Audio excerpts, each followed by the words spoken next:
본 행사는 제20회 서울 와우 페스티벌의 성과를 함께 나누는 자리이며 문화체육관광부 한국국제문화교류진흥원의 쌍방향 국제문화협업 지원 사업으로 진행됩니다. 말씀드렸다시피 리시버 1번은 한국어고요. 2번은 영어입니다. 지금부터 행사 시작하도록 하겠습니다. 오늘 행사 제목이 말에 울림 마음의 떨림인데요. 사실 조던 스콧 작가님의 그간 한국에 출간된 그림책 그리고 이번에 엔솔로지에 실린 산문시 혹은 시적인 산문에 이제 그 산문을 읽고 그리고 최승훈 배우님의 하바 이야기를 읽으니까 이 제목이 더할 나위 없이 적확하다라는 생각을 했었습니다. 일단은 공통 질문부터 드리도록 하겠습니다. 일단은 오늘 오신 분들에게 본인의 소개와 함께 인사말을 좀 건네주시면 좋을 것 같아요. 먼저 최승훈 배우님부터 부탁드릴게요. 네, 안녕하세요. 저는 최승윤입니다. 이렇게 북 페스티벌에 같이 참여해서 행사를 하는 건 처음이어가지고요. 약간 긴장이 될 것도 같지만 그래도 오늘 재밌게 많은 얘기 나눌 수 있었으면 좋겠습니다. 감사합니다. 네, 이어서 조던 스콧 작가님, 한국에 아마 좀 나흘째 계시고 있다고 들었는데 인사 말씀 듣도록 하겠습니다. 안녕하세요. Hello. Thank you for having me again. It's such an honor for me to be here. This is my second time in Seoul. I recognize some of you from last year, and it's just such an honor and a blessing to be here and to share the stage with the both of you. So thank you very much. 네. 아니 공통 질문 드리려고 했는데 작년에도 오셨다고 말씀하셔서 한국이 뭐 1년 사이에 좀 변한 게 있을까요? 물론 그때는 어떤 계절에 오셨는지 모르겠으나 좀 변한 것과 변하지 않은 것이 있다면 어떤 게 있을지 궁금합니다. The occasion of being here for last year was also the Seoul Wow Book Festival, and then I also did a little bit of traveling to go and read from my picture books, and I met a lot of Korean children as well, which was really wonderful and very cute. I haven't noticed very many changes in a year. I've been mostly staying in the Hongdae neighborhood, which is really lively from where I'm from. Absolutely. 아마 와복 페스티벌이 이 즈음 열리니까 작년보다는 올해가 기온이 좀 높아서 약간 여름에 가까운 느낌 말고는 크게 달라진 게 없다라고 말씀하신 것 같습니다. 한국은 가을을 일컬어서 독서의 계절이라고 합니다. 근데 왜 독서의 계절이라고 부르냐면 제가 알기로는 가을에 책을 가장 안 읽는다고 해요. 왜냐면 바깥에서 벌어지는 행사가 참 많고 단풍 지면 단풍놀이도 가야 되고 바깥이 우리를 나오라고 재촉하는 계절이잖아요. 그러다 보니까 책 판매량과 도서관에서 책 대출률이 자체가 너무 떨어져서 나라에서 이제 독서의 계절이라고 이렇게 슬로건을 만들어서 독서를 독려하는 방식으로 진행이 되고 있다고 들었는데 이 두 분께서는 제가 책을 읽어왔지만 항상 뭐 가을과 상관없이 계절과 상관없이 책을 많이 읽으실 것 같아요. 독서 루틴과 더불어서 어떤 분야의 책을 주로 읽는지 궁금했습니다. 먼저 최승훈 배우님께서 답변해 주시죠. 네, 저는 책 읽는 거에 있어서 되게 잡식이에요. 잡식이고 동시에 여러 가지를 같이 읽어요. 그래서 아침에는 이 책 읽고 점심 먹고 이 책 읽고 약간 자기 전에 읽는 책도 따로 읽고 그렇게 해서 뭔가 병렬적으로 같이 읽고 좋아하는 장르도 딱히 없고요. 뭐 소설, 에세이, 시 정말 음악도 사실 그렇게 듣는 것 같아요. 모든 영화도 그렇게 보고. 네. 그렇군요. 병렬 독서라고 하잖아요. 저도 사실 병렬 독서를 하는데 침대 옆에는 항상 두껍고 어려운 책을 둬요. 숙면에 도움이 됩니다. 한 몇 페이지 읽으면 잠이 스르르 오기 때문에 그렇게 읽고 또 이동이 많은 날에는 좀 가벼운 책을 들고 나오게 되더라고요. 조던 스콧 작가님은 어떤지 궁금하네요. Yes, the same. Very much so. I read a lot of different genres at different times of the day. to fall asleep or to wake up or to be inspired to write. I read mostly poetry and nonfiction. That's what I say that particularly for these days. And I tend to try to wake up before my children wake up. So I try to read and write from about 4 in the morning till 7 in the morning. And then it's time to make them breakfast and get them off to school. So that's usually the time where I read. Yeah. 오전 4시에서 7시 사이에 일어나신다고 했는데 제가 아마 그때 자는 것 같거든요. 뭔가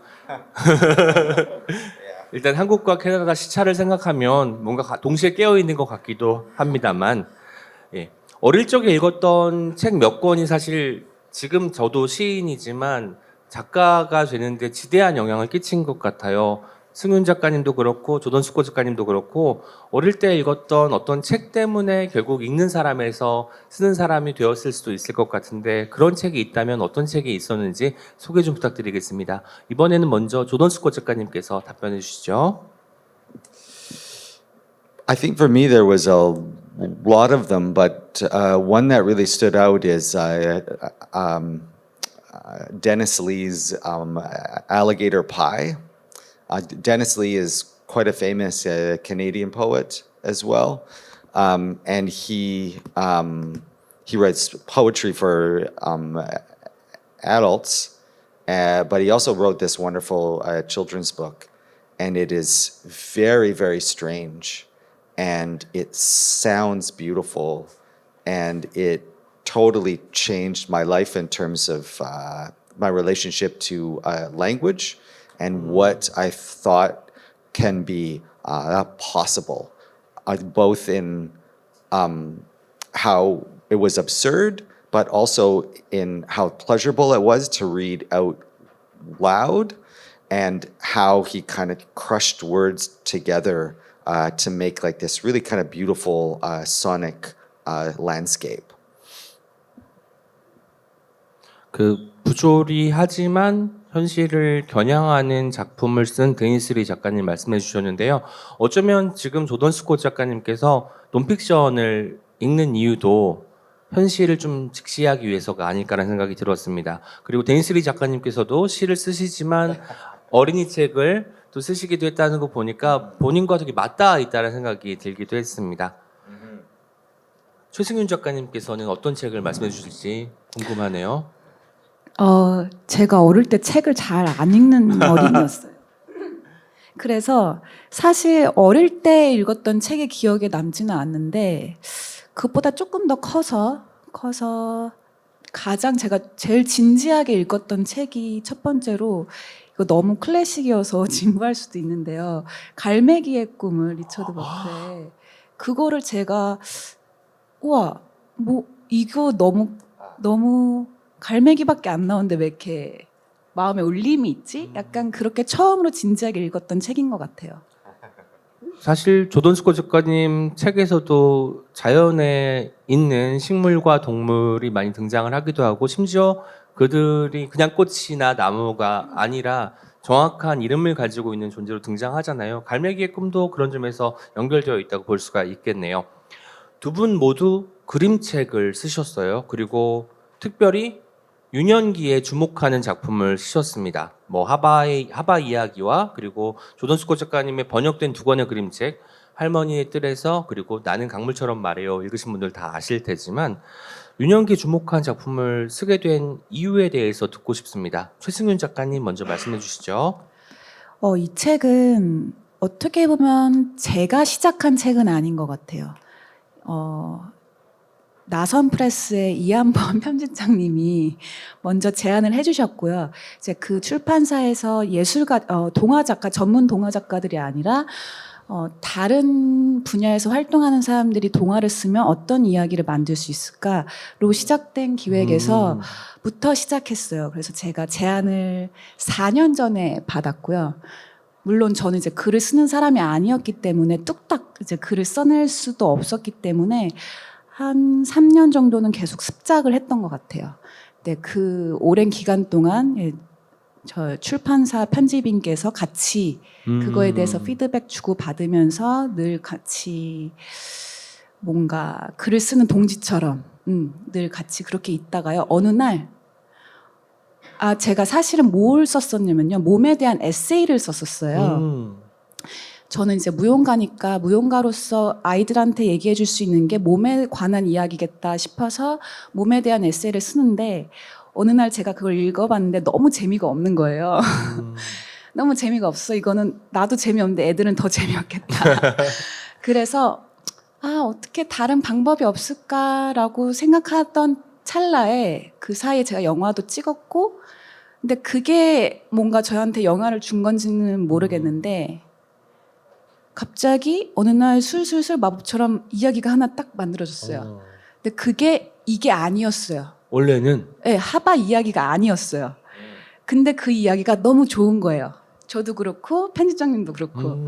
근데 너무 좋은데 편집장님이 이 이야기에 프리퀄 이야기가 있을 것 같다.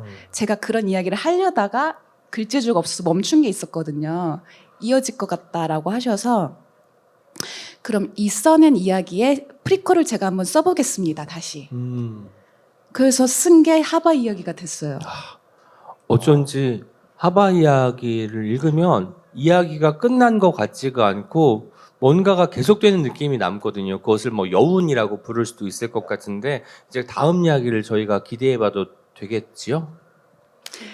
또 한 4년 기다려야 또 되나요? 다른 4년이 필요하지 않을까. 네, 우리 월드컵과 비슷한 주기로 책을 써내시는 것 같습니다.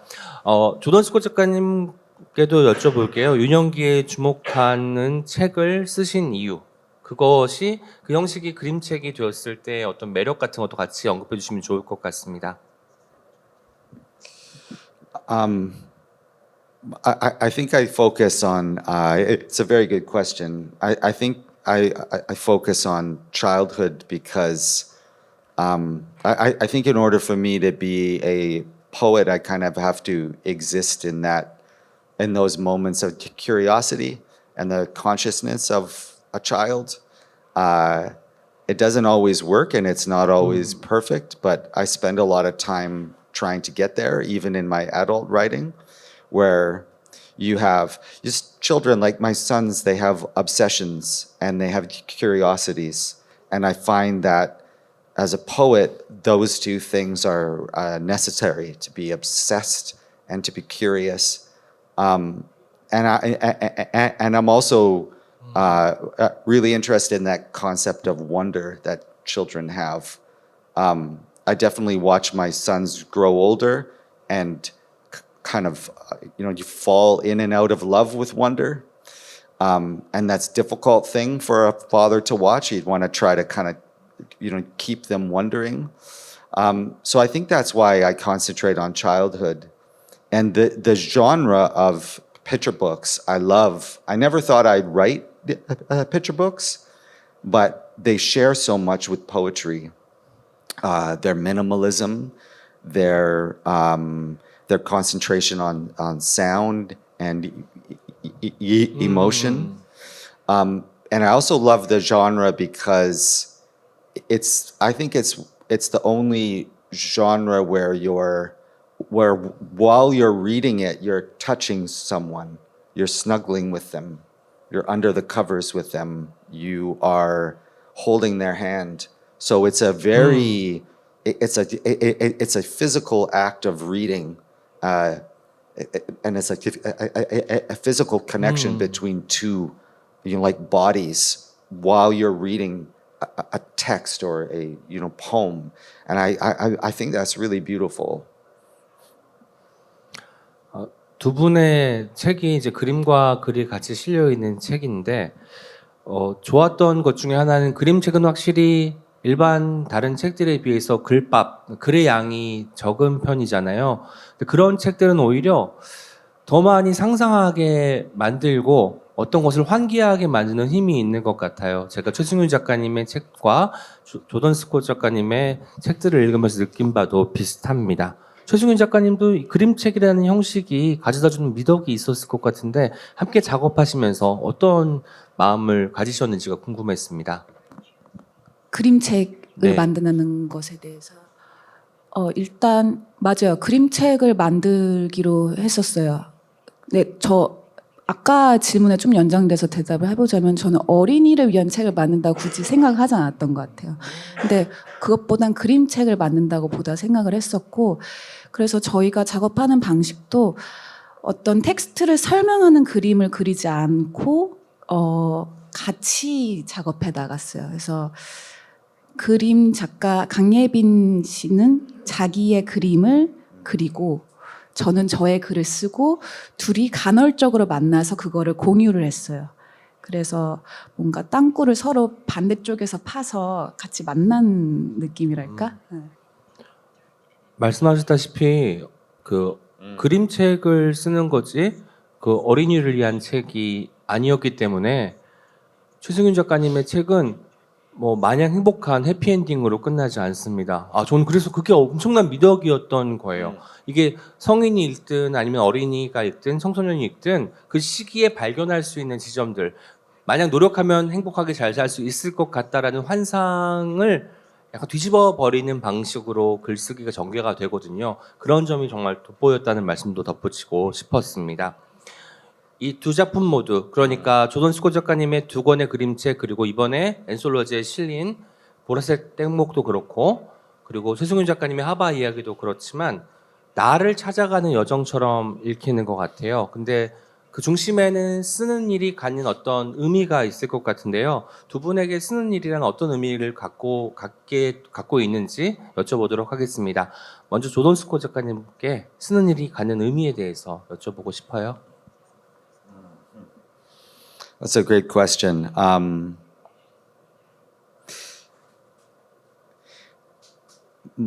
mean, I tend to understand my coming into writing through my stuttering, because writing for me started because I wanted to be quiet. And that was a place where I could be quiet. But it was also a place where I could express myself in the way that my body wouldn't allow me to.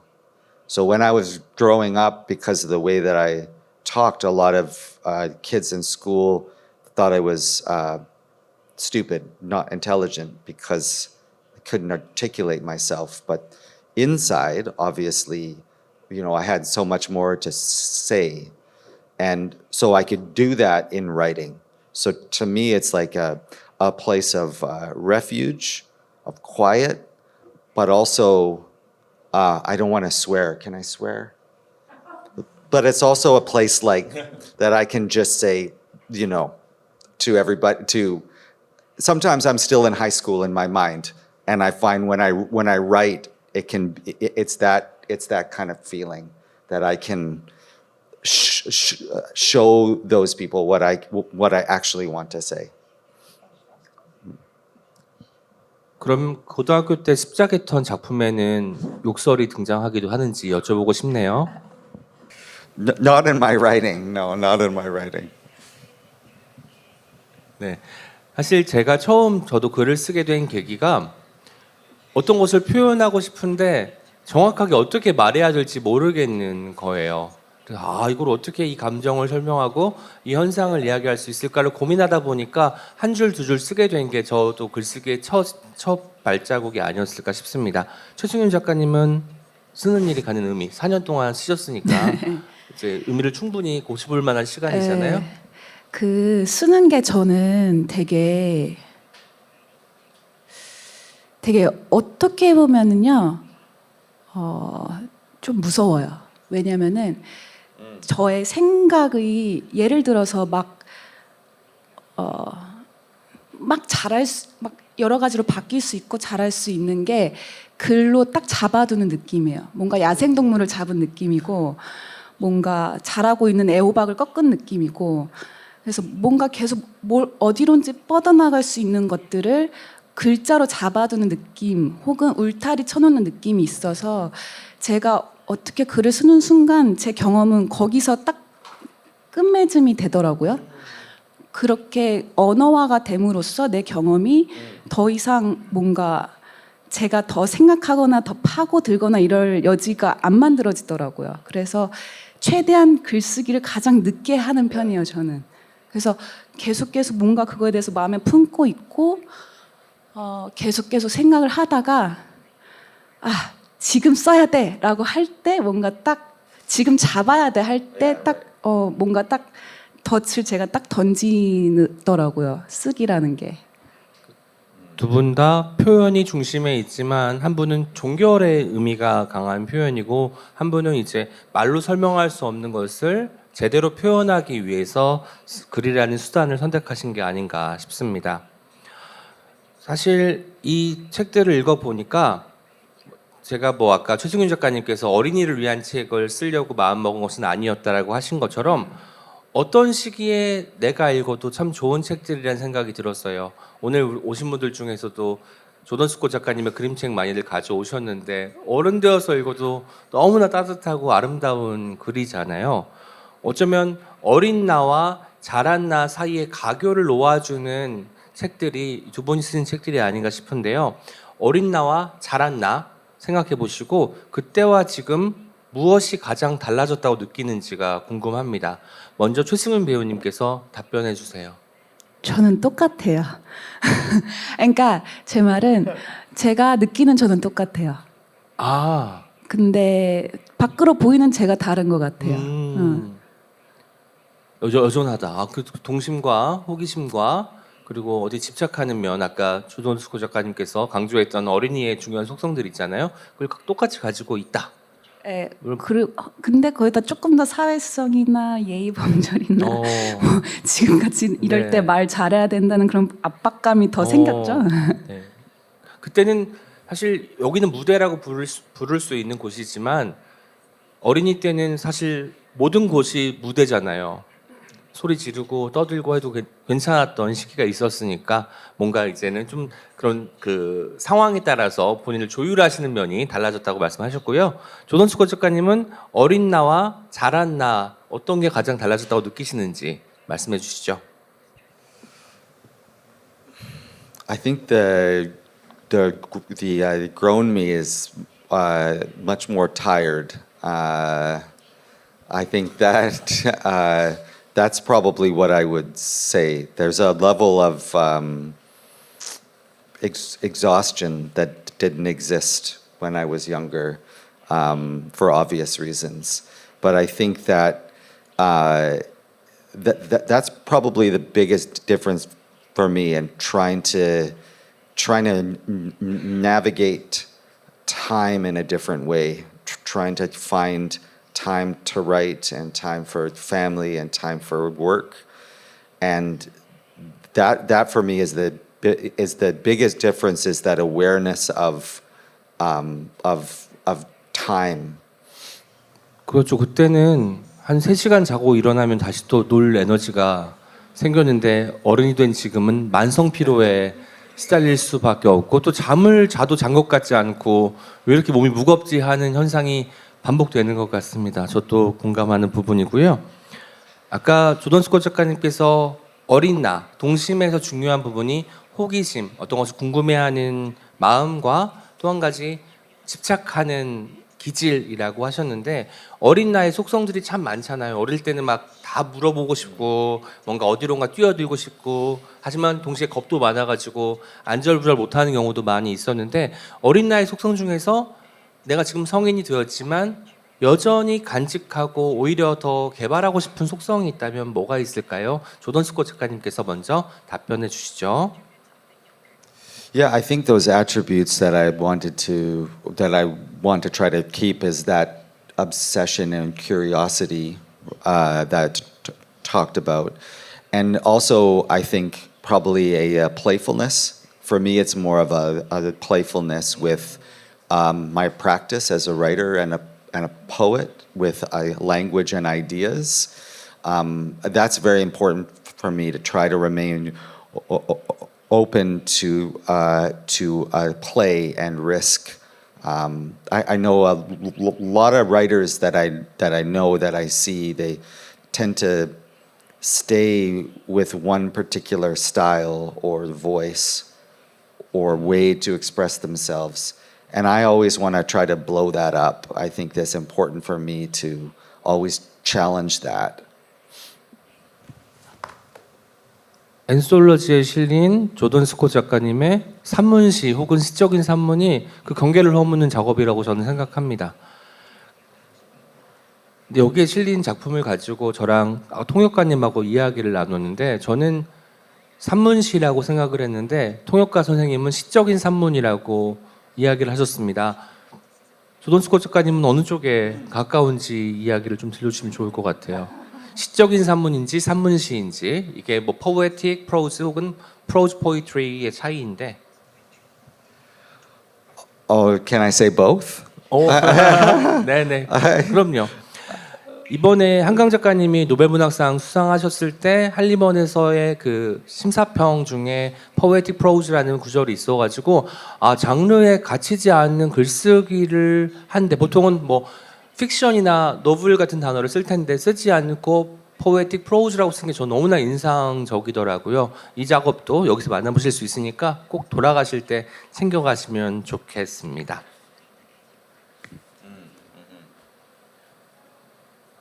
그 어린 나이 속성 중에서 간직하고 싶은 물론 여전히 어린 나와 달라진 것은 없지만 제가 되게 비슷한데요. 저도 장난 좋아하는데 장난기? 예, 장난을 이제 예전처럼 못 치잖아요. 네네. 근데 그래서 그런지 제가 잘 때 그렇게 혼자 자면서 잘 웃어요.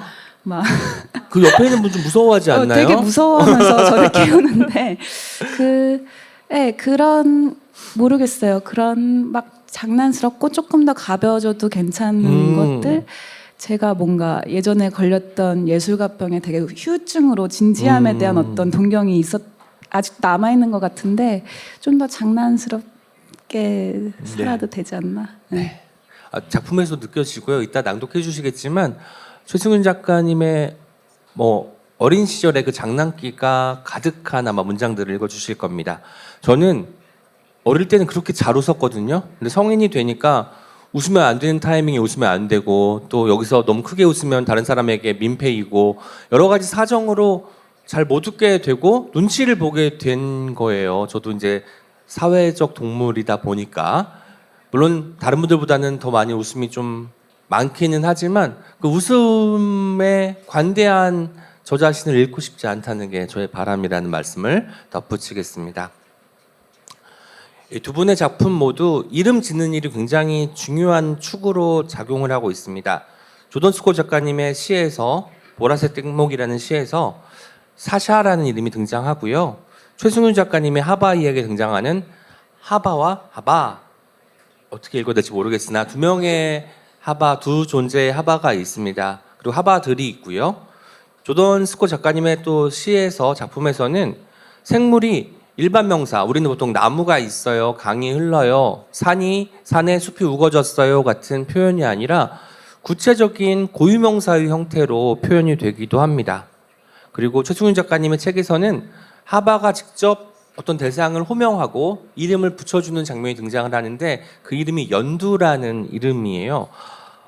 왠지 이 책들을 읽으면서 말하는 일과 듣는 일이 한 몸이라는 생각을 하게 되었거든요. 두 분께 호명한다는 것이 어떤 의미인지 조금 큰 질문이긴 하지만 여쭤보고 싶었습니다. 조던 스콧 작가님께서 먼저 답변해 주시면 좋겠습니다. That's a great question. I think for me, naming started when, or the power of naming started when I was just a little boy. My mother would take me through the forest. We grew up next to a river, the Coquitlam River. Anthony would know about that one. Anyway, we spent a lot of time walking through the forest, and I remember when I was little, she would always point out things to me. That's a slug, that's a snail, that's a tree, that's arbutus, And it wasn't in a educational way. It was just in a, isn't that beautiful? Look at this, look at this, look at this. So, and then I was left blown with that object to explore it and to think about it. So I think for me, naming has a lot of power, and I didn't realize how much power it had until I had children, and that's part of what the poem I've written is about that. When you're walking with a child, let's say through the forest, and you are their guide, there's a lot of power in that, in determining for them what is what and who is who and how to say this and how not to say that. So that actually kind of makes me feel uncomfortable sometimes as a father and as a guide. So there's always a tension for me there with the idea of naming, because I think sometimes it takes away a lot of the curiosity and independence and potential absurdity. 네, 이름을 짓는다는 게 어쩌면 호명한다는 것이고 어떤 대상을 지칭하는 것이기 때문에 아까 최승윤 작가님께서 글로 쓰면 어떤 세계가 종결된 느낌이 강하다고 하셨던 것처럼 우리가 어떤 테두리에 가두는 일일 수도 있겠다라는 생각을 하게 만드는 답변이었습니다. 최승윤 작가님께는 호명하는 게 어떤 의미인지 여쭤봐도 될까요? 연두라는 이름 너무 예쁘잖아요. 연두랑 엉금이가 나오는데 네. 근데 되게 기대하셨던 거랑 달리 그 이름은 저희 편집장님께서 제안해 주셨던 이름인데 이 자리를 빌려 편집자님께 심심한 감사 말씀 드리겠습니다. 사실 그 이름 있잖아요. 그 이름이 저는 이상하게 하나도 중요하지가 않아요. 그래서 물론 공식적인 자리에서 저를 바르게 명령해 주는 게 되게 중요하지만 간혹 어떤 분들이 저의 이름을 막 잘못 부르시는 분들이 있어요. 근데 막 나중에 알고 되게 죄송해 하시는데 저는 그게 하나도 기분이 안 나쁜 거예요. 그래서 왜 기분이 안 나쁘냐 하면은 그 사람들 머릿속에 저를 생각하면서 저를 부른 거잖아요. 그래서 어쨌거나 저를 부르려고 했던 건데 마음속에는 이미 제가 그 사람들 마음속에 안에 있었고, 근데 그냥 저를 부르는 이름이 그냥 살짝 틀린 거잖아요. 그래서 저는 그게 별로 대수롭지 않게 여겨지더라고요. 항상 그냥 그 사람들 마음속에 내가 떠올려졌다는 게 더 중요하다라는 어떤 게 있어서 이름은 저한테 항상 그렇게 큰 의미로는 안 다가왔던 것 같아요. 하지만 하바는 그래도 제가 지었습니다. 네. 하바는 히브리어인데요. 네. 근데 사실 하바 이름도 다른 이름이었어요. 다른 존이라는 이름이었는데. 종이? 네. 조니. 근데 이런 왜냐면은 제가 영어 단어에서 journey라는 단어를 좋아해요. 여행.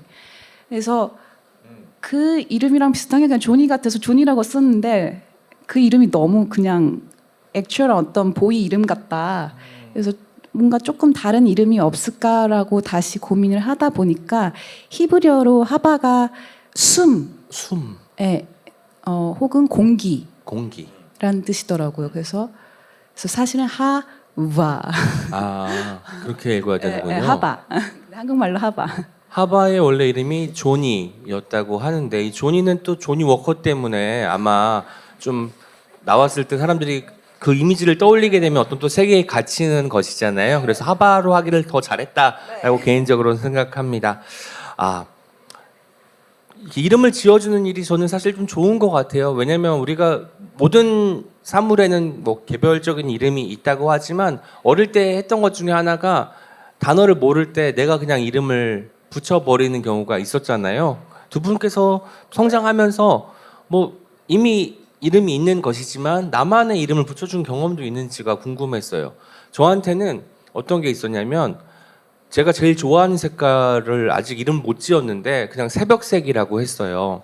새벽에 동틀 무렵에 어슴푸레하게 밝은데 코끼리 색보다는 약간 옅지만 그럼에도 아직은 까만 기운이 남아있는 그 색깔. 물론 이제 그 포토샵을 열고 RGB 값으로 보면은 정확히 나올 수도 있기는 하겠으나 아직까지 거기에 해당하는 이름이 없잖아요. 그래서 제가 항상 제가 제일 좋아하는 색깔을 이야기할 때 새벽색이라고 하거든요. 두 분도 아마 그런 경험이 있지 않을까 싶어가지고 최승윤 작가님께서 먼저 답변해 주시죠. 전 그렇게 구체적인 경험은 없는 것 같아요. 근데 뭐 그런 거, 뭐 애칭, 뭐 별명, 친구들 사이의 별명. 네, 본인의 또 별명이나 애칭이 있을까요? 그러면 저를 예, 불러주는요? 예. 아, 근데 이건 쉐어하면 안 되죠. 네, 애칭이니까 그러면 본인이 지어준 별명이나 애칭 중에 좀 그것도 뭔가 비밀. 그것도 비밀. 사적인 영역이기 때문에 저희가 지켜드리도록 하겠습니다.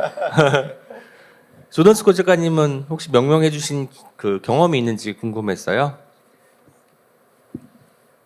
I don't think so. Not that I can remember. My sons have a few.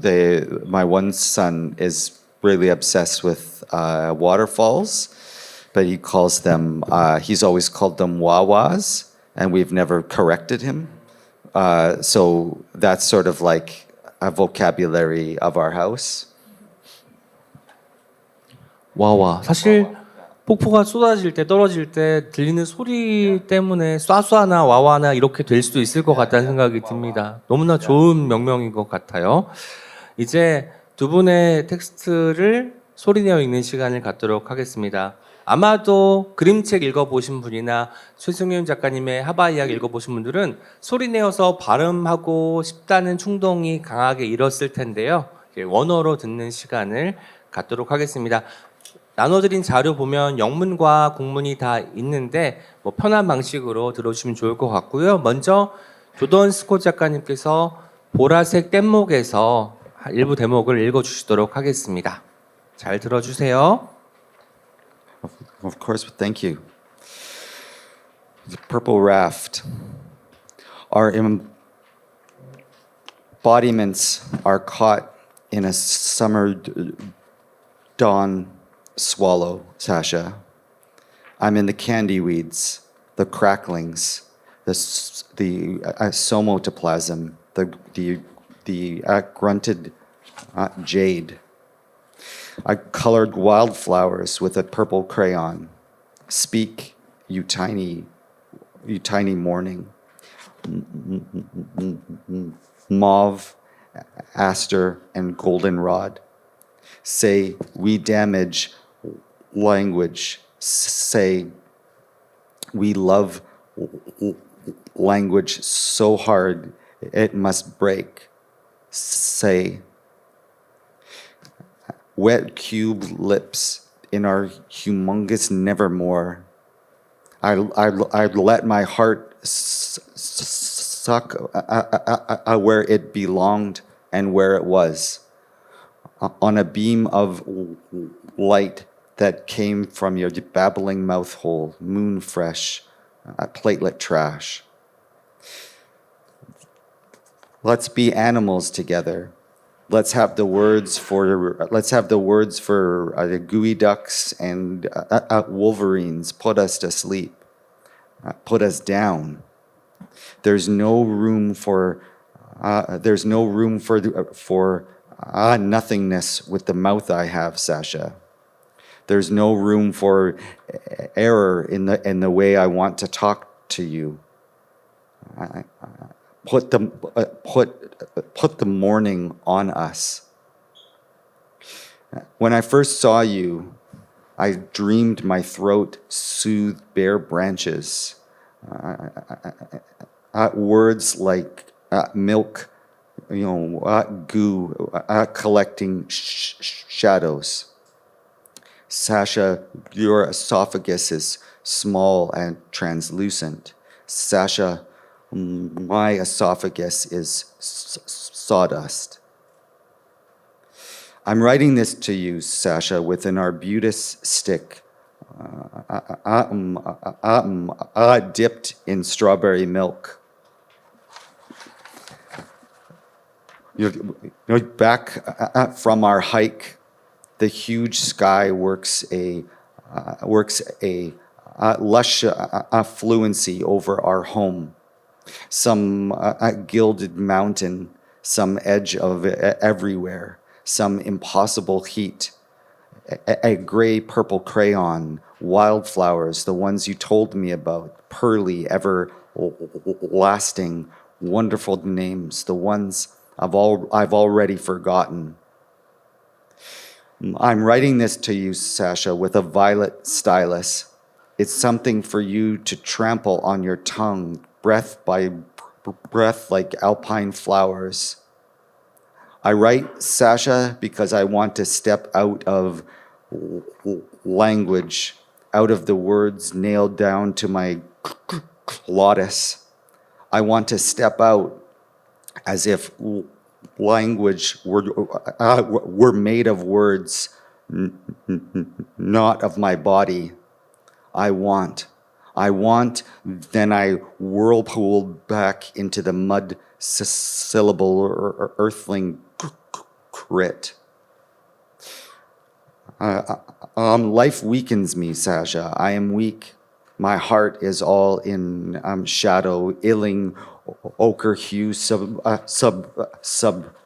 merges our card, moaning sickness and bushfire. A color like all the bodies of a nightmare I'd never dreamt. All our families dead and dying. A color of no more sycamore scars on light dusted rivers. No more ancestors' voices in the tulip poplars. I'd keep such things in my mind for you, briars bright in the onyx mist, because I can't say. How can I explain my speech to you, Sasha? How can I explain the end of all things? It's morning, Sasha, morning and sunrise overpowering nuclear light. I'm lovingly damaged by language, slime tracks on your forearm, a commonplace, a body. When you turn 7, when you turn 14, words like stones roll down beyond the mountain. A stone strikes flint in an empty cistern, somersaults in, sounds out in darkness. When I hold you, Sasha, I am floating out of the few uneaten cherries that fleck the top of the tree. I want to tell you, a body is all. Forests are made of a violent fever, green with so much waiting. Today, tomorrow, yesterday, when your skin turns earthly, do you hear my gasp as it plummets? Skin is once, bones, sallow. All my words scatter like city trash birds. Hush you, the whole sun, a copper gold wheat, like penny, coils in your fresh hand. I eat the nest of a screech owl. I don't want you to be like this, Sasha.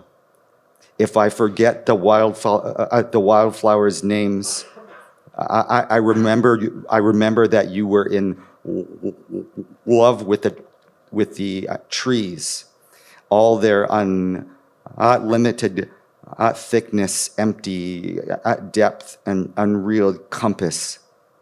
We got out of our human. You spoke wildcat to me. I croaked to you in tree frog, stammer free.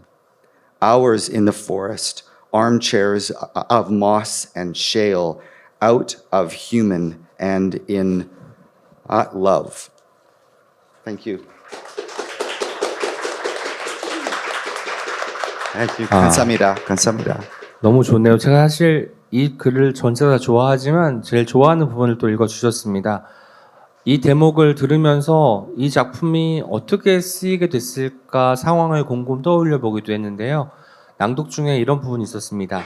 사샤, 나는 언어에서 나오고 싶어서 내 성대에 박힌 단어들에서 벗어나고 싶어서 편지를 써. 사실 이 이야기는 1차적으로는 아들과 함께 보냈던 행복한 순간을 되돌아보는 이야기인 동시에 말을 더듬는 현실을 깊숙하게 응시하는 작품이기도 합니다. 근데 거슬러 올라가면 이것은 언어가 가진 한계를 인정하는 것이고 또 언어라는 체계의 구획을 벗어나고 싶어서 그것을 언어로 다시 고백하는 작품으로 읽히기도 했습니다. 이 작품에 제가 가장 좋아하는 부분은 마지막에 등장합니다. 너는 나에게 들고양이처럼 말했어.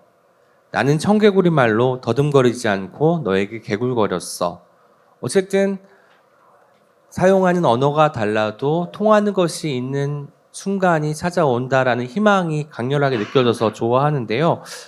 어쩌면 이 글을 다 읽고 나서 느꼈던 제 소회 중에 하나는 실패할 것을 알면서도, 그러니까 사물의 이름을 붙여주는 것이나 그때 그 현상을 묘사하는 것이나 나의 감정을 오롯하게 상대에게 전달하는 것이나 온전할 수는 없잖아요. 왜냐면 아무리 잘 전달되어도 뭐 한 70% 정도만 상대가 이해할 것인데, 실패할 것을 잘 알면서도 어쨌든 결국 쓰는 사람이 작가라는 데까지 생각이 미쳤습니다. 오늘 읽어주신 부분에 대한 설명을 부탁드려도 될까요? Thank you so much for that. So for me, this piece is. I mean, I've been talking about stuttering and disfluency in my work for a long time, and for me, this particular piece felt important because it's something that I've never talked about before, in terms of the complexity of stuttering. And in this particular case, its relationship to fatherhood. Because, you know, if I'm honest, when my son was born, I did two things. So one, I obsessively watched his mouth in hopes that he would not stutter. And the other thing that I did is, when I took him out as a guide through language and through ecology, I would try very hard not to stutter when I named things, because I didn't want his first interactions with the world to be that of the stutter, of disfluency, of hearing his dad struggle with these names. But why I think it was important for me to write this is because it's a very different aspect of stuttering than I tried to write about in my children's book. I talk, like a river, which is really hopeful but also defiant. And I feel that the complexity of stuttering of our bodies is not always that way. It's not always hopeful. It's not always defiant. So for me, this kind of piece is really, as you said, about that internal struggle where aesthetically I love stuttering, poetically I love stuttering, but then what happens when you have a child and you don't want that child to stutter? What does that mean? And that's what I'm continually trying to work with and think about. And that's sort of, part of this piece. 와, 사샤가 지금 몇 살인지는 모르겠으나 이 글을 읽었는지가 궁금합니다. He has not read this piece, no. 아, 그렇군요. 아마 나중에 이제 성장을 하고 이 글을 접하게 되면 그 아빠의 마음이 또 뭉클하게 다가올 것 같아요. 근데 실제로 이게 조던 스콧 작가님이 이건 사샤에게 보내는 편지 형식의 시지만 이전에 한국에 출간된 그림책들은 어쩌면 조던 스콧 작가님이 받았던 사랑에 대한 이야기이기도 하거든요. 아버지의 사랑, 할머니의 사랑. 그래서 제가 궁금해졌어요. 이 그림책이 또 전 세계적으로 굉장히 유명해지고 많은 그 찬사를 받았지 않습니까? 작가가 된 아들, 손자가 된 작가가 된 손자를 보고 당신들께서 어떤 반응이 있었는지가 동시에 궁금해지더라고요. Well, my dad is very proud of me, which is really lovely. He's not a writer or a poet whatsoever. He's very, very different. He likes his beer and he likes to fish. So this all of this for him is very kind of magical for him. So it's nice that he's able to see that. I think it's a real gift as a writer that we can give to other people. 사랑이 사랑을 낳는 것 같은 느낌이 들었던 게 이제 할머니와 아버지의 사랑 덕분에 출간된 책들도 있고 또 그 사랑을 받았기 때문에 아들에게 사랑을 담아서 쓸 수 있는 글도 생기는 것 같아서 이 사랑이 앞으로도 계속되었으면 하는 바람도 갖게 되었습니다. 이번에는 하바 이야기의 저자 최승훈 작가님의 낭독을 청하도록 하겠습니다. 어떤 대목 고르셨는지 먼저 설명 조금 부탁드리고 들으면 더 좋을 것 같아요. 제가 이 책을 처음 하바 이야기를 쓰기로 결정하고 나서 저희 오늘 계속 언급이 되는데 편집장님께서 처음 선물 주셨던 책이 나는 강물처럼 말해요였어요. 그래서 조던의 그 글을 읽고 내가 쓸 수 있는 글의 방향이 이런 방식이 될 수 있겠구나. 몸의 경험을 이렇게 텍스트로 담아낼 수도 있겠구나라는 생각을 했거든요. 그래서 하바 이야기에서도 몸과 글이 맞닿은 지점을 제가 발췌해서 오늘 읽어보겠습니다. 우리가 입으로 말한다고 생각하지만 몸 전체로 이야기하고 마음을 전하기도 하잖아요. 비언어적 언어라고 하는 뭐 표정이랄지 제스처랄지 이런 것을 통해서 이야기하는데 몸을 쓰는데 아주 능숙하신 또 배우님이시기도 하니까 그 부분을 염두에 두시고 이 낭독 들어주시면 좋겠습니다. 하바들은 움직여 봤어요. 무거움과 욱심거림이 느껴졌어요. 공기처럼 투명하고 바람처럼 흐르던 하늘의 하바에게 몸이 생긴 거예요. 움직일수록 몸은 점점 더 무겁게 느껴졌어요. 하바들은 가까스로 다리를 진정시키고 곧게 서보았어요.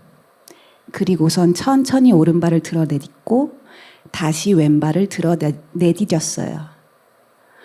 몸을 잡아당기는 땅바닥을 발바닥으로 힘껏 밀어내면 발바닥이 땅바닥에서 떨어져요.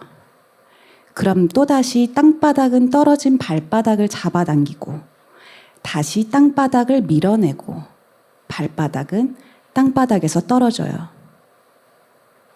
하바는 사람들이 걷는 모습을 유심히 관찰했어요. 궁둥이를 빼고 실룩실룩 걷는 사람, 한쪽 다리에 무게를 싣고 절룩이며 걷는 사람, 뒤꿈치를 바닥에 내려놓지 않고 통통대며 걷는 사람, 가슴부터 내밀어 빠르게 걷는 사람, 어깨와 팔뚝을 몸통에 붙여 걷는 사람, 양쪽으로 몸을 기울이며 뒤뚱뒤뚱 걷는 사람, 소리 없이 걷는 사람, 뛰지는 않지만 뛰는 것처럼 걷는 사람, 발자 걸음을 걷는 사람, 턱을 꼿꼿이 세우고 숨을 참는 듯이 걷는 사람. 하바는 직접 걸어보며 셀 수 없이 많은 걸음을 발견했어요. 뚜벅, 뚜벅, 뚜벅, 뚜벅. 저벅, 저벅, 저벅, 저벅. 우다다다다다다다. 사뿐, 사뿐, 사뿐. 살금, 살금, 살금. 또각, 또각, 또각, 또각. 쫄래, 쫄래, 쫄래. 터덜, 터덜, 터덜, 너덜. 너털, 너털, 너털, 너털. 사람들은 모두 다르게 걷고 있었어요. 하늘 위에서 내려봤을 때는 분명 똑같아 보였는데 말이에요. 하바들은 생각했어요. 나는 어떻게 걸어야 될까? 내 걸음걸이는 무엇일까? 하바들은 길을 따라 걷고 또 걷고 계속 걸었어요. 구불구불한 길, 오르막길과 내리막길, 좁은 길, 잔디밭길, 자갈밭길, 진흙길. 긴 밤이 시작됐어요. 길은 점점 좁아지다가 풍경 속으로 사라져버렸고 다채롭던 색이 사라지고 세상은 보라색으로 그리고 회색으로 바뀌더니 결국엔 모든 색을 잃어버렸어요. 하바들은 처음으로 어둠을 보았어요. 어둠 속에서는 눈을 뜨고 있어도 아무것도 볼 수 없었기에 하바들은 너무 무서웠어요. 그때 하바들은 처음으로 침묵의 소리를 들었어요. 어둠에서 시작한 그것은 아무도 소리내지 않을 때 귀가 세상을 조용히 만드는 소리였지요. 어둠과 침묵 속에서 하바들은 서로를 생각했어요. 그렇지만 눈꺼풀이 점점 내려오고 어쩐지 몸도 점점 무거워져만 갔어요. 잠들고 싶지 않았지만 몸이 어디론가로 끌려가는 것만 같았어요. 마음의 편이 되었다가 다시 몸의 편이 되었다가 오락가락 하다가 꾸벅꾸벅 졸다가 결국 잠에 빠져버리고 말았습니다. 쿨쿨.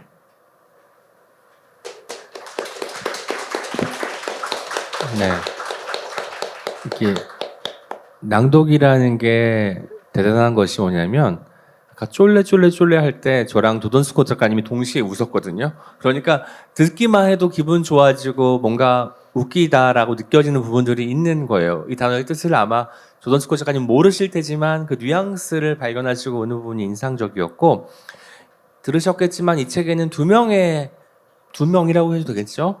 네. 두 명의 하바가 등장을 합니다. 서로의 다름을 견딜 수 없어서 결국은 헤어지게 이제 되는 하바들인데요. 한 명의 하바는 보는 하바예요. 그러니까 시각적 이미지로 어떤 풍경을 해석하고 그것들을 기억하는 하바가 있고, 한 명은 굉장히 귀가 예민한 하바여서 듣는 것으로 어떤 대상을 파악하고 현장에 깊숙이 개입하는 하바가 등장을 하는데, 이 두 명의 다른 존재들로 생각을 할 수도 있지만 저는 이게 어쩌면 한 사람이 가지고 있는 두 가지 속성을 이야기하는 것 같기도 하더라고요. 물론 그래서 이 둘은 헤어지게 되고 이제 나중에 모험이 끝나기 전까지 만나게 될지 안 만나게 될지는 모르겠으나 어떤 느낌이 들었냐면 일단은 같이 다녀야 되니까 사이가 좋아야 되고 사이가 좋은 척을 해야 될 때도 있지만 타인이 없을 때는 뭐 스스로 서로가 싸울 수도 있을 거잖아요. 그래서 이게 어쩌면 다분히 나에 대한 이야기일 수도 있겠다. 나와 타인과의 관계 이야기이기도 하면서 내 속엔 내가 너무나 많아라는 노래 가사처럼 어쩌면 그런 이야기를 하고 있지 않을까라는 생각도 들었는데 여기에 대한 이야기 좀 들려주시면 좋겠습니다. 네, 오우님께서 정확하게 짚어주셨는데요. 이거는 제 안에서 느껴지는 두 가지 공간, 두 가지 저의 모습에 관한 이야기예요. 하바는 결국은. 그래서 제 겉모습과 저의 속안의 사정, 속사정. 그래서 겉으로 보이는 나와 안에서 내가 느껴지는 내가 일치할 때, 그리고 일치하지 않을 때, 그런 경험들 많이 하시고 있으리라고 저도 짐작을 해보는데요. 저는 그런 경험이 너무 많거든요. 특히 불일치할 때가 굉장히 많고요. 그래서 근데 그 어느 것 하나도 뭐가 더 중요하다라고 저는 생각하지 않고 그 두 개가 결국에 다 나고 되게 둘 다 동등한 무게의 공간이라고 저는 생각했어요. 저의 겉모습이 없다면은 외부와 저는 소통할 수 없을 거고 저의 안쪽에서의 그런 활동들이 없다면 저는 생각할 수 없을 거고 느낄 수 없을 거고 결국엔 이 느낀 거를 어떻게 잘 전달하느냐 그것이 어떤 균형이라고 저는 생각했던 것 같아요. 그래서 그 두 가지 하바를 빗대어서 제 이야기를 했습니다.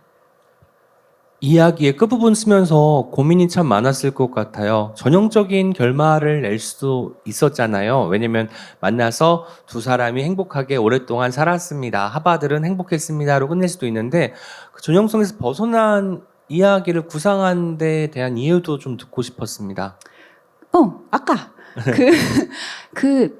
다른 그 하바들이 다른 두 나라를 만들잖아요. 네. 그 나라 이야기부터 써서 아, 그 속편을 예고하듯이. 그래서 그거의 프리퀄이라고 생각하고 저는 전편이라고 생각하고 썼기 때문에 그 둘이 그렇게 될 수밖에 없었어요. 근데 사실 저는 되게 그 끝이 제가 처음부터 의도하진 않았지만 마음에 들더라고요. 왜냐면 저도- 그래야지 계속 서로 만나려는 노력을 할 거 아니에요?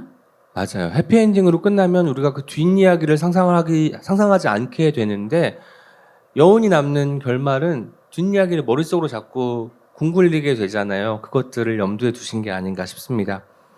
그 여러분 받으신 파일에 퍼플 레프트라고 되어 있고 이것은 사실 한 단어가 아니에요. 퍼플과 레프트를 띄었어야 맞아요. 보라색 뗏목이기 때문에. 근데 조던 스콧 작가님이 제가 아까 행사가 시작되기 전에 개인적으로 그 이야기 나눌 시간이 있어서 여쭤봤더니 한 단어처럼 읽히면 좋겠다 싶어가지고 일부러 붙여 쓰셨다라는 얘기를 들었어요. 어쩌면 보라색 뗏목을 지칭하는 보라색이란 형용사로 쓰일 수도 있지만 보라색 뗏목이 고유명사로서 오롯해지는 순간이 붙였을 때 가능해지는구나라고 느꼈는데요. 이 글에서 굉장히 큰 미덕 중에 하나는 우리가 보라색 하면 머릿속에 각자의 보라색이 다 다를 텐데 그걸 명명하려고 애를 쓰는 거예요. 보라색과 포도 보라색이 다르다는 건 우리가 이제 책을 읽게 되면서 파악할 수 있는 부분이죠. 어쩌면 시인이라는 그 직업을 갖고 있는 사람들은 비슷함 속에서 다름을 찾아내는 일을 업으로 삼는 사람들이 아닐까라는 생각이 들기도 했는데요. 앞으로 어떤 작품을 쓰고 싶으신지에 대한 질문을 안 드릴 수가 없을 것 같아요. 제가 사실 조던 스콧 작가님의 작품은 그림책 2권 번역된 것과 이번에 엔솔로지에 수록된 작품 말고는 읽어본 게 없어서 빨리빨리 읽고 싶은데 지금 최근에 물론 영어로 작업하시겠으나 쓰고 있는 작품이 있다면 어떤 것이 있는지 또 한국에 다음 책이 출간될 계획이 있는지도 같이 좀 말씀해 주시면 좋겠습니다.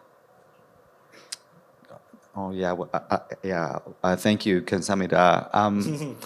I last year I was here and I read from some of my poetry from a collection of it's my fourth book of poetry that I was reading here last year. So some of that is being translated into Korean right now. And I continue to work. I'm working on my next book of poetry right now, and also a book of poetry for children too. And I'm always working on more stories for children, but I'm really concentrating right now on a book of poems for children, and then on I think it would be my sixth adult book of poetry. That's what I'm writing right now. 네. 사실 지금 저희가 질의응답 시간을 가져야 되는데 제가 두 분께 궁금한 게 너무 많아가지고 그 최승윤 작가님께 한 가지만 더 여쭤보려고 해요. 제가 하바 이야기에서 제일 좋았던 부분이 어떤 부분이었냐면 여기 보는 하바, 듣는 하바 그 편의상 이렇게 나누도록 하겠습니다. 듣는 하바가 혼란에 빠져요. 그러곤 이렇게 생각하는 대목이 나옵니다. 분명히 찾은 것 같은데 내 마음속에서는 이렇게나 생생한데 왜 자꾸만 사라지지? 이 대목을 읽고 긴 상념에 잠겼어요. 왜냐하면 저한테도 그런 게 분명히 있었을 테니까요. 생생한데 자꾸 사라지는 것들이 있잖아요. 작가님께 그런 것이 있다면 어떤 것을 꼽을 수 있을까요? 생생한데 분명히 찾은 것 같은데 자꾸 사라지고 있는 것. 사실 제가 하고 있는 모든 경험으로부터 제가 받는 인상들 혹은 감정들 제가 감정이란 거에 대해서 아까 말했듯이 저는 말이라는 거, 글 쓰기는 되게 올가미를 던지는 일 같은데 붙잡아 두는 그 감정을 최대한 감정 자체를 최대한 늦게 명명을 하거든요. 왜냐면은 딱 이건 슬픈 일이야 라고 제가 딱 명명하는 순간 그냥 슬픔으로 끝이 나더라고요, 그게. 근데 그 감정을 그냥 마음속에 둔 채로 계속 지켜다 보면은 그게 계속 변하더라고요. 슬펐다가 그 안에서 또 기쁨이 있다가 감동도 있다가 그래서 뭔가 그렇게 계속 바뀌어지는 제 안의 모든 프로세스들이 특히 뭐 감정과 인상들 어떤 그 공기의 인상들 그런 것들이 항상 저는 그 안에서 되게 생생하지만 사라지고 있는 것들인 것 같아요. 그 다니엘 페나크라는 작가가 쓴 몸의 일기라는 소설이 있는데 몸에 대해 관찰한 걸 어릴 때부터 쭉 그 나이 들어 죽기 직전까지 쓴 소설이에요. 그러니까 당연히 페나크 개인의 경험이 아니라 어떤 한 남성 그 청소년기의 어린이 어떤 남성부터 시작해서 노년이 된 남성까지의 이야기를 다루는데 이 몸의 이야기를 써도 우리가 계속 들여다보는 건 마음이고 감정이더라고요. 어떤 것을 축으로 삼느냐에 따라서 다르겠으나 계속 시시각각 변화하고 있는 것, 분명히 찾은 것 같고 존재하는 것 같은데 어느 순간 보면 사라지고 없는 것, 그런 게 어쩌면 감정일 수 있겠습니다. 조던 스콧 작가님에게도 그런 게 있을까요? 분명히 찾은 것 같은데 이렇게나 생생한데 자꾸만 사라지고 마는 것. 사실 이 질문을 드리기로 예정되어 있지 않아가지고 당혹스러우실 수도 있을 텐데 이제 오은이라는 사회자를 경험하고 가셔야 되니까 또 질문을 드려봤습니다. I mean, it's a great question. I think for me, my instinctual response is everything. Everything for me just feels like something I can almost grasp and then lose. You know, whether that be poetry, writing, love, trauma, anger, how to be a father. I think that's a wonderful framing because it seems to me like a real kind of the poetics in a way, as well as a way of living. Yeah. 네, 그 시적인 이야기를 옆에 최승윤 작가님 쓰셨다는 얘기를 좀 전해주시죠. 하바 이야기에 등장하는 대목이니까요. 저한테는 분명히 있는데 자꾸만 사라지는 것이 내가 확실히 감각하는데 어느 순간 보면 없어져 버리는 것이 희망 같아요. 우리가 매사에 어떤 것을 갖고 시작을 하는데 어느 순간 보면 안 되겠구나. 이게 뭐 저 개인적인 역량일 수도 있고 사회적 분위기의 문제일 수도 있고 여러 가지 사정 때문일 수도 있는데 그래서 희망은 분명히 존재하는 것을 알겠는데 왜 자꾸 손에서 빠져나가는 흙처럼 사라지고 말지라는 생각을 하게 되는 것 같습니다. 이제 제가 마이크를 잠시 내려놓고 여러분에게 질문할 기회를 드리도록 하겠습니다. 혹시 두 분 작가님에게 조던 스콧 작가님과 최승윤 작가님에게 질문하고 싶으신 분 있으면 손 한번 들어주세요. 예, 앞에 계신 분이 손을 드셨습니다. 최승윤 작가님께 드리고 싶은 질문이 있는데요. 작가님은 되게 많은 언어를 하실 수 있는 걸로 알고 있어요. 몸으로 하는 언어, 그리고 오해입니다. 그 영어도 잘하시더라고요. 밴쿠버에 계셨대요. 연기로 하시는 언어, 그리고 이번에 글로 하는 언어, 정말 많은 언어를 하고 계신 걸로 알고 있는데 이제 작업하실 때마다 각자 장르마다 호흡이 다르실 거잖아요. 그런 표현하는 차이에 대한 각각의 어떤 매력이 있는지 혹시 말씀해 주실 수 있는지 궁금합니다. 그 장르 매체마다의 어떤 네, 이제 춤으로 표현하시는 언어라든지 아니면 연기 그리고 이제 글 이렇게 다 다재다능하게 하시니까 그것의 차이가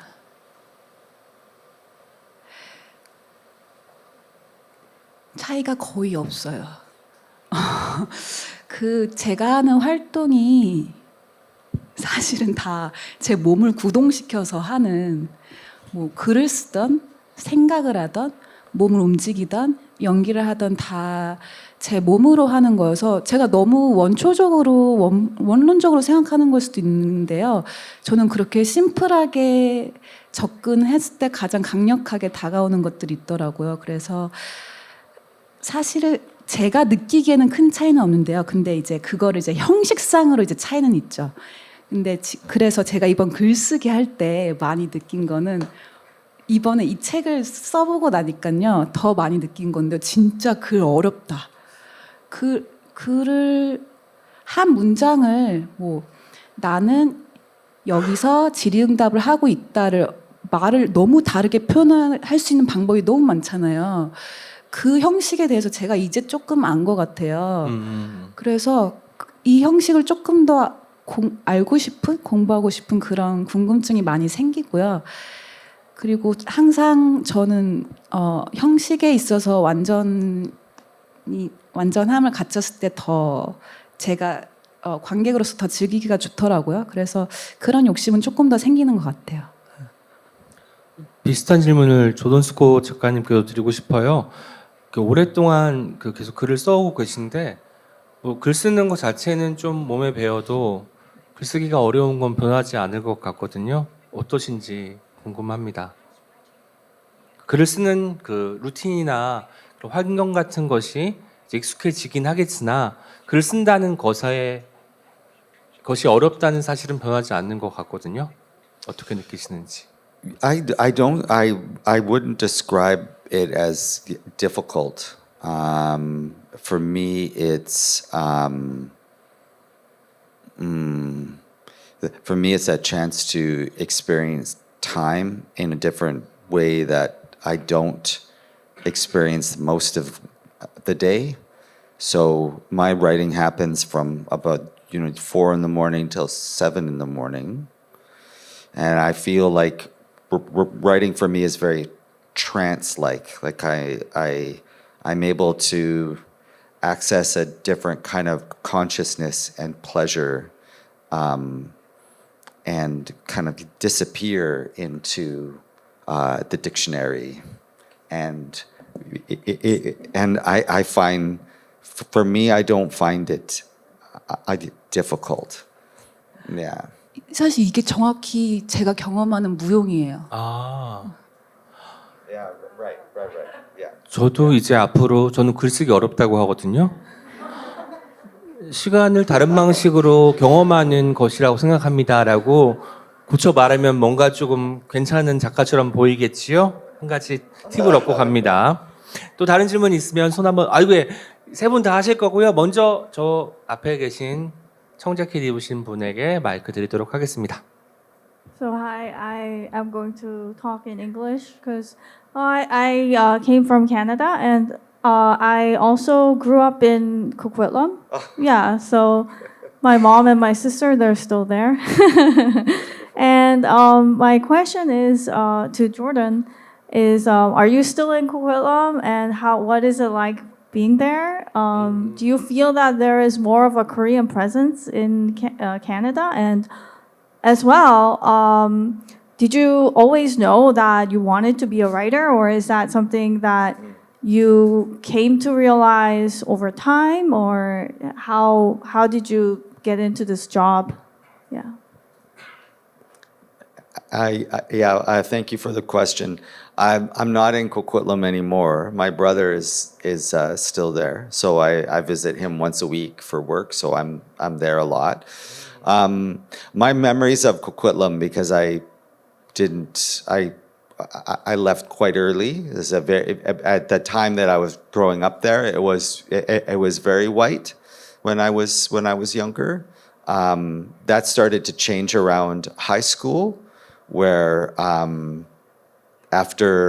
shortly after Tiananmen Square, a lot of people from Hong Kong started coming to Coquitlam, and so that's real. That's kind of my memory of that, of being introduced to different cultures at that time. And in terms of writing, I think I've always known that I wanted to be a writer, because it's literally the only thing that I can do. My wife will tell you, I can't fix things with my hands.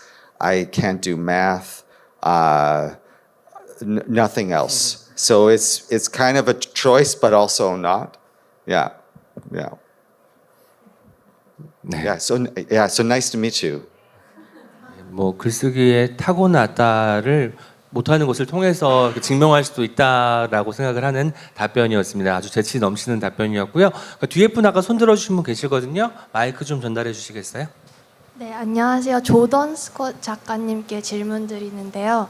그 친구들이랑 같이 왔어요. 저희는 그림책 모임을 거의 매달 어렸을 때부터 같이 한 친구들인데 조던 스콧 작가님이 동시도 쓴다는 건 저희가 처음 알았어요. 그 성인들이 읽는 시도 쓰시고 동시도 쓰시면은 그 두 가지를 쓰실 때 어떤 것을 가장 주의하고 쓰시는지 궁금하더라고요. 그 동시라고 하면 닥터 수스 이런 식인지 잘 생소해서 궁금했습니다. That's a very great question. Thank you so much. That's when it's difficult. That's when the difficulty happens. I try to write to children like they're adults. I try to I trust them as much as I can. Understand that they are really complex beings that have the capacity to understand things. Whether they're not able to verbalize it or not, I think they feel it in their bodies. So when I write for children, I'm always, thinking about that, not wanting to talk down to them. But it's also difficult because hope, right? There's a lot of responsibility and power when you write for children. So I also want to make sure that and this is just me speaking, I also want to make sure that I am leaving them room to explore the world on their own terms, and that I'm not defining it for them, whether that is being too cynical, too ironic, too dark, or even too happy. So that's a difficult. It's a very difficult sculpture that you try to make when you're writing for children. I find it very challenging in all of those ways. It's a great question. Yeah, 감사합니다. 창작자로서 저도 이제 청소년 시도 쓰고 동시도 이제 청탁을 받아서 쓰곤 하는데, 그때 저에게 가장 중요한 건 어른이 바라본 청소년이 아니고 어른이 바라본 아이가 아니에요. 청소년이 직접 되어 봐야 되는 거예요. 내가 그 시기를 저도 살아왔으니까 내가 10살, 15살 이때 품었던 소외가 뭐였지? 어떤 방식으로 말을 했지? 그때 나의 가장 큰 고민은 뭐였지가 중요한 거예요. 물론 이제 동시가 어려운 것은 어린 시절 기억은 잘 떠오르지 않는다는 겁니다. 청소년 시기는 그래도 우리가 떠올릴 수 있을 만한 어떤 거리에 있는데, 어릴 때는 그냥 사진들 보고 내가 여기 갔었구나 파악하는 정도지, 그때 내가 어떤 말을 하고 어떤 경험을 통해서 어떤 감정을 품게 되었는지가 굉장히 희미하잖아요. 그래서 아마 더 관찰도 많이 하셔야 될 것 같고, 또 마드님이나 뭐 다른 분들 통해서 이제 어떤 말을 하는지, 가령 이제 폭포를 바바라고 했나요 아까? 와와라고 한 것처럼, 바바는 할머니, 죄송합니다. 예. 제가 조던 스콧 작가님 작품을 너무 열심히 읽다 보니까 헷갈렸어요. 그런 것처럼 관찰을 통해서 제2의 눈을 얻게 될 수 있다는 말씀도 덧붙일 수 있겠습니다. 또 다른 질문 받아보도록 할까요? 네, 저기 뒤에 두 분이 계신데 두 분 질문을 듣고 행사를 슬슬 마무리를 지어야 될 것 같습니다. 먼저 해주세요. 안녕하세요. 나는 강물처럼 말해요를 너무 굉장히 감명 깊고 아름답게 읽었었는데요. 잘하실 때 그 숲과 강 옆에서 잘하셨다고 했는데, 지금 입으신 옷 색깔도 나무 색깔 같기도 하고 흙 색깔 같기도 한데, 캐나다의 자연에서 그러니까 자연이 그 작품과 본인의 그 성장 과정에서 어떤 영향을 끼쳤고 어떤 식의 영감을 줬는지가 궁금합니다. Yeah, 감사합니다. This is actually this is a Vancouver Island, the company, and I'm very dressed like a Canadian. I appreciate that. Thank you. Nature is a really big part of my writing, just because it's so much of my experience is outside. My experience as a father is, I often call myself like an outside dad, which for me that just means that's where I feel like I'm giving the most to my children when I'm outside in the woods with them. So it's such a part of me. It's very hard to separate myself from that landscape that I live in. It's just a part of my writing. It's a part of my consciousness. It's the way I think. It's the way I kind of form ideas and experience the world. Thank you. 네, 여러분은 이제 전형적인 캐나다 룩에 대해서 오늘 알게 되신 거고요. 마지막 질문을 받도록 하겠습니다. 네, 안녕하세요. 저도 나는 강물처럼 말해요를 정말 잘 읽은 독자인데요. 그 아버님 말씀이 정말 인상 깊었는데 그냥 한 아이한테 그냥 있는 그대로 너는 강물처럼 말한다라고 그 얘기를 전해 들었을 때 작가님이 어떤 마음이었는지도 궁금하고 그리고 그렇게 어른이 아이들을 있는 그대로 바라볼 수 있게끔 하는 어떤 그런 어른들이 어떤 태도를 가져야 되는지 그렇게 아버님처럼 바라볼 수 있으려면 어떤 태도를 가져야 되는지 궁금합니다. 감사합니다. Yeah, 감사합니다. Thank you. I think one of the most interesting parts about what my dad said to me is he doesn't remember it at all, and I think that for me, in terms of being an adult and being a parent, is important to me. That like not everything has to be a lesson or structured as one. That you can just allow yourself to be with a child, and to kind of, follow their, the paths and their whims and their absurdities, So I think that's what really kind of holds to me is that it wasn't something my dad thought was important, right? I still have a hard time trying to understand that, but I think there's something there that's important and that hopefully answers your question. 그러니까 어떤 말을 하고도 기억 못하는 건 이제 어른들의 뭐 속성 중에 하나일 수도 있을 텐데 아이들은 또 기가 막히게 또 기억하잖아요. 제가 여기서 또 글쓰기에 팁을 하나 드리자면 기억하기 위해서는 기록해야 되는 거예요. 이거를 어쨌든 이거는 너무나 중요한 말이었기 때문에 조던 스콧 작가님은 기록할 필요 없이 머릿속에 담아두고 계셨겠으나 되게 심상한 말, 예사로운 말 속에서도 우리는 어떤 날카로운 어떤 유리 조각을 발견할 수 있거든요. 그러기 위해서는 기억을 연장하기 위해서라도 기록하는 태도가 필요하지 않을까 싶습니다. 오늘 행사 소회를 여쭤야 될 것 같아요. 어떠셨는지 효승훈 작가님 오늘 1시간 반 동안 독자님들과 이야기 나눈 시간 어떠셨나요? 저도 조던 스콧 작가님 한 명의 팬으로서 너무 뜻깊은 자리였고 막 너무 감동적인 어떤 순간도 있었고 그리고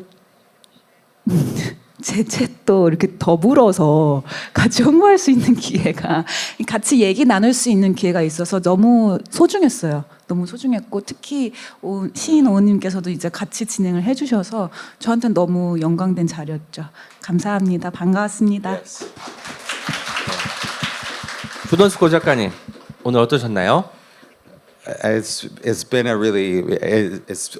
an honor for me to get to know your work and to read your work in translation, and also to find out that the both of you might move to Vancouver, which is really like one of the best parts about being a writer for me is just the people that you meet and the friendships that you make.